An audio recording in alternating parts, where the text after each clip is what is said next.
ബിസ്മില്ലാഹിർ റഹ്മാനിർ റഹീം. നമ്മളൊക്കെ യാത്രയിലാണ്. ആലമുൽ അർവാഹിൽ നിന്ന് തുടങ്ങിയ യാത്രയാണ്. ഈ യാത്രയുടെ എൻഡ് സ്വർഗമോ നരകമോ, അള്ളാഹു സ്വർഗത്തിൻ്റെ അവകാശികൾ നമ്മളെ ഉൾപ്പെടുത്തി തരട്ടെ. ഇപ്പം നമ്മൾ യാത്ര എത്തിയ ദുനിയാവിലാണ്. ഇവിടെ സുഖലോലുപന്മാരായി ജീവിക്കാൻ വേണ്ടി വന്നവരല്ല. നാളെ ഇന്നോ നാളെ നമ്മൾ ഖബറിലേക്ക് പോവേണ്ടി വരും. ഖബറിലും ശാശ്വതമല്ല, എന്നാലും വല്ലാത്തൊരു ജീവിതമാണ് ഖബർ. ഖബർ ഒന്നിരിക്കൽ റൗളത്തും മിൻ റിയാദിൽ ജന്ന, സ്വർഗത്തോപ്പ, അല്ലെങ്കിൽ ഹുഫറത്തും മിൻ ഹുഫരിൻ നീറൻ, അല്ലെങ്കിൽ നരകക്കുഴിയ. അള്ളാഹു നമ്മളെയും നമ്മുടെ മുന്നേ നടന്നുപോയ നമ്മുടെ ബന്ധങ്ങളുടെയും ഖബറിടങ്ങൾ സ്വർഗത്തോപ്പിൽ ഉൾപ്പെടുത്തി തരട്ടെ.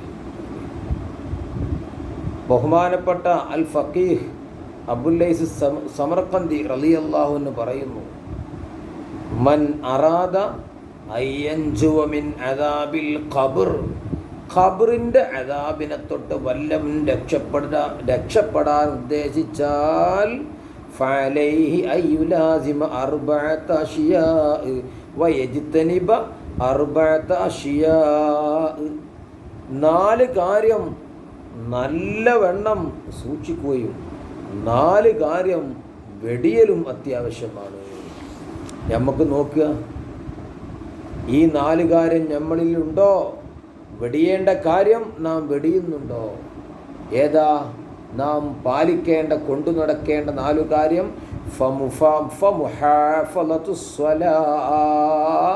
നിസ്കാരത്തിൻ്റെ കാര്യമാണ്. 5 വക്ത് നിസ്കാരം ഇതൊരാൾക്കും ഒഴിവില്ലാത്തതാണ്, അനിവാര്യമാണ്, ലാബുദ്ധയാണ്. പ്രായം തികഞ്ഞ് ബുദ്ധിയുള്ള കാലത്തോളം മരിക്കുന്നത് വരെ നിസ്കാരം നിർബന്ധമാണ്. നമ്മൾ എത്ര നിസ്കാരങ്ങൾ ഒഴിവാക്കും, എത്ര നിസ്കാരങ്ങൾ അകാരണമായിട്ട്. പിന്നെ ചില ആളുകൾ ഖലാ വീട്ടും, ചില ഖലാവും വീട്ടിൽ, അങ്ങനെ മരിച്ചു പോകും, രക്ഷല്ല.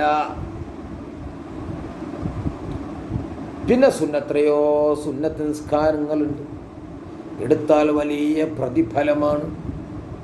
അപ്പോൾ മുഹാഫലത്തു സ്വലാ, നിസ്കാരം കൃത്യമായി നിർവഹിക്കുക ഖബറിൻ്റെ അദാബിനെ തൊട്ട് രക്ഷപ്പെടാൻ വലിയൊരു മാർഗമാണ്. ഇതാണ് 1.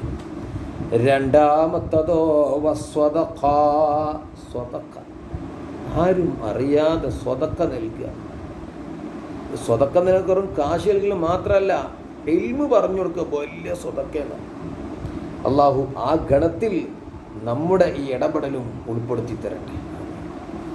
പിന്നെ വഖിറാഅത്തിൽ ഖുർആൻ, ശുദ്ധമായ ഖുർആൻ അങ്ങനെ ഓതന്നെ. ഒന്നും കിട്ടില്ലെങ്കിൽ ഖുർആനിൽപ്പെട്ട ആയത്താണല്ലോ, ബിസ്മില്ലാഹിർ റഹ്മാനിർ റഹീം, അങ്ങനെ ഓതുക. ചെറിയ സൂറത്ത് കിട്ടണം, അതിങ്ങനെ തെറ്റുകൂടാ, അതിങ്ങനെ ഓതുക. അല്ല ഖുർആൻ മറിച്ച് തുടക്കം മുതൽ അവസാനം ഖത്മുകൾ തീർക്കുക. വകസറത്തി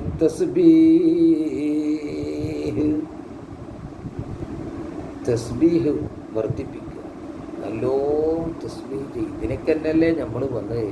നമുക്ക് കഴിയും നല്ലോണം സൊറച്ച് നമ്മളാണ് ഉറങ്ങും.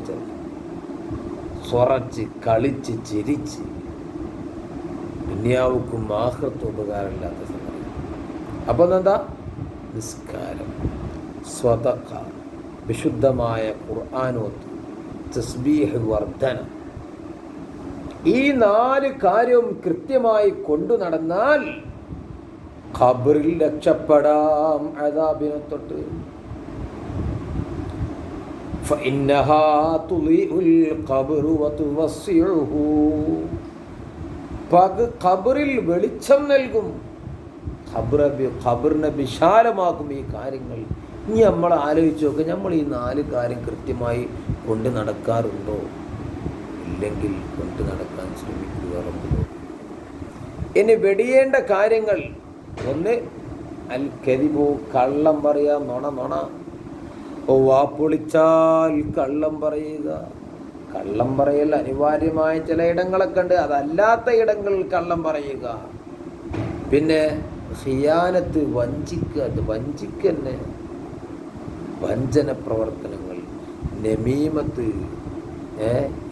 നമീമത്തെ കൊളത്തൽ പരിപാടി, ഇവിടുന്ന് കിട്ടി അവിടെ കൊളുത്ത, അവിടുന്ന് ഇവിടെ കൊളുത്ത, കച്ചറുണ്ടാക്കുന്ന ഉദ്ദേശത്തിൽ.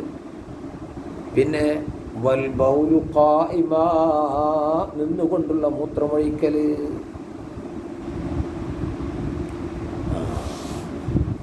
സുബ്ഹാനല്ലാഹ്. കാരണം നിന്നുകൊണ്ട് മൂത്രമൊഴിക്കുമ്പോൾ ഖബറിൻ്റെ മൂത്രമൊക്കെ ചിലപ്പോൾ തെറിക്കാനും പലതിനും സാധ്യതകളുണ്ട്. അതല്ലാതെ നിന്ന് മൂത്രമൊഴിക്കൽ ഹറാമൊന്നുമില്ലെങ്കിലും എന്നാലും അതിനാൽ വേറെ പ്രശ്നങ്ങളൊക്കെ വരും, വലിയ പ്രശ്നമല്ലേ. റസൂലുള്ളാഹി തങ്ങൾ പറഞ്ഞു, ഇന്ന ആമത്ത അദാബിൽ ഖബരി, ഇന്ന ആമത്ത് ഫഇന്ന ആമത്തൽ അദാബൽ ഖബരി ഫഇന്ന ആമത്ത അദാബിൽ ഖബരി മിൻഹു, ഖബറിൽ അധിക അദാബും മിൻഹു, മൂത്രത്തിനാലാണ്, മൂത്രവുമായി ബന്ധപ്പെട്ട സംഗതി അധിക അദാബും ഖബറിൽ. അപ്പം ഈ സംഗതികൾ നമ്മൾ നല്ലോണം ശ്രദ്ധിക്കുക. നമുക്കിവിടെ സുഖിയന്മാരായി ജീവിച്ചാൽ പോരല്ലോ, പോരാ. നമ്മൾക്ക് വിചാരം നമ്മൾ മരിക്കൂല എന്നാണ്. നമ്മളെ വർത്തമാനങ്ങളും നമ്മുടെ പ്രവർത്തനങ്ങളും നമ്മളെ ചേലും കോലും കണ്ടാൽ നമ്മൾ ഒരിക്കലും മരിച്ചു പോവില്ല.